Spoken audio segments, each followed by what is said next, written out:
Many years ago in a faraway kingdom, there lived a young and fierce warrior named Boris. He was known throughout the land for his strength and skill in battle, and had an unwavering determination to protect the innocent. But despite his heroic reputation, there was a darkness that lingered in his heart.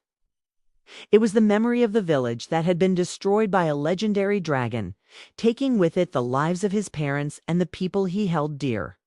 For weeks, he tracked the beast across the land, following rumors and legends until he finally got a lead. The locals spoke of a massive green dragon who made its home in the highest peak of Mount Cinderfang.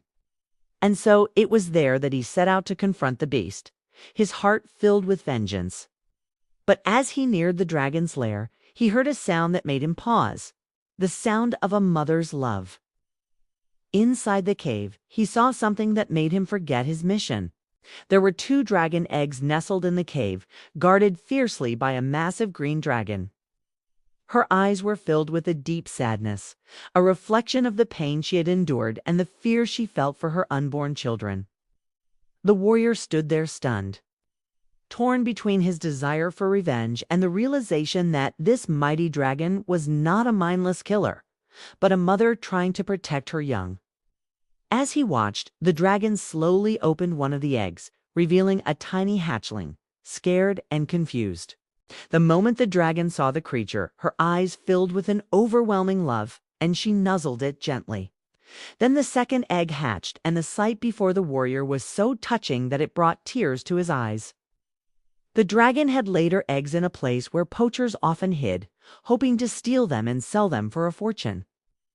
The human kingdom was notorious for its demand for dragon eggs, seeing them as a status symbol and a source of immense power.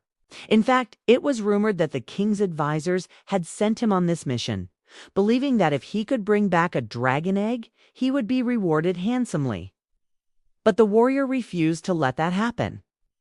The sight of the family had melted his anger and awakened something new within him, a sense of responsibility and a desire to protect rather than destroy.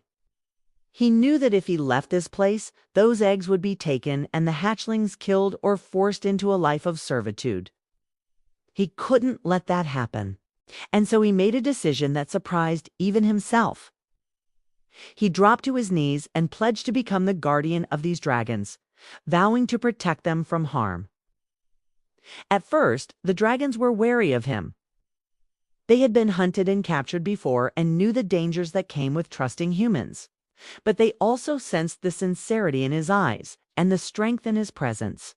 And so the warrior stayed in the cave with the dragons, learning their ways and protecting them from the outside world. For months, he guarded the entrance to the cave, fending off poachers and other threats. He shared his food with the hatchlings and played with them, watching as they grew stronger and more confident each day. The dragons, in return, taught him about their world, their fears, and their hopes for the future. They told him stories of a time when humans and dragons lived in harmony, working together to protect the balance of nature. And the warrior dreamed of a time when that harmony could be restored. But their peaceful existence could not last forever. One day, a group of soldiers arrived at the mountain sent by the king to capture the dragon. The warrior knew that he had to act. He confronted the soldiers, fighting fiercely to hold them off. But they were too many, and he soon found himself wounded and outnumbered. Just when he thought all hope was lost, the dragons intervened. The mother dragon flew into a rage, her powerful wings knocking the soldiers off their feet, and her fiery breath scorching the ground beneath them. The hatchlings, though still young, unleashed bolts of lightning and fire, driving the soldiers back. In that moment, the warrior realized that the dragons were not just powerful creatures, they were symbols of hope and courage.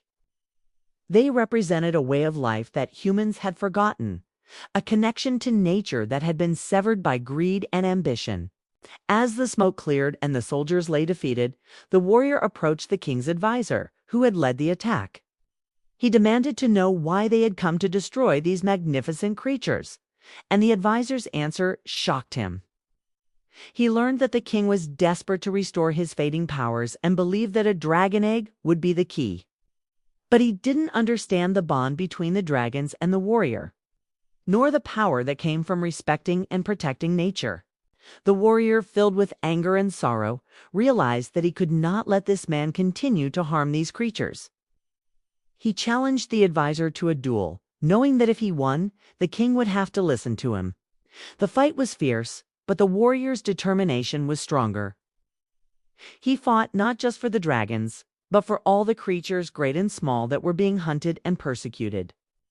And in the end, he emerged victorious. He stood over the fallen advisor, his chest heaving, and demanded that the king be brought before him. When the king arrived, he was surprised by the sight that greeted him. The dragons circling overhead and the warrior standing tall, his sword raised. The warrior did not raise his sword against the king, but his voice echoed with the power of the dragons. He spoke of the beauty and majesty of these creatures, of their wisdom and their strength. He told the king that true power did not come from dominating nature, but from living in harmony with it. His words struck a chord within the king, awakening a long-forgotten part of himself: the wonder and respect for the natural world. The king listened, his eyes filled with a dawning realization. As the sun set over Mount Cinderfang, the warrior stood with the dragons, watching as the king and his advisor rode away. They had come to destroy, but they were leaving in peace. Oh. The warrior knew that this was only the beginning. There were still many humans who would seek to exploit and harm the dragons, but he was ready. With the support of these magnificent creatures, he would stand against the darkness and protect the balance of nature. For the next several years, the warrior traveled the land with the dragons, teaching humans about their importance in the ecosystem and encouraging them to live in harmony with all living things. He became known as the Dragon Rider, a symbol of hope and a champion of the natural world. And wherever he went, people marveled at the sight of a warrior riding a dragon through the skies, their silhouettes against the sun, a testament to the power of love, courage, and the indomitable spirit of those who fight for what is right. So remember, friends, the greatest battles are not always fought with swords and shields, but with the strength of our convictions and the power of our love for all living things. The warrior continued his journey, his heart filled with hope for the future. He knew that there would be challenges ahead, but he was ready. With the dragons at his side, he would continue to teach humans about the importance of balance in nature and the beauty of living in harmony with all living things. And so the legend of the Dragon Rider was passed down through the ages, inspiring countless young people to dream of a world where humans and dragons lived side by side, protecting the natural world and all its inhabitants. If you like this story, give me a thumbs up and leave a comment below about what you would do if you met a dragon. Thanks for watching, and see you next time.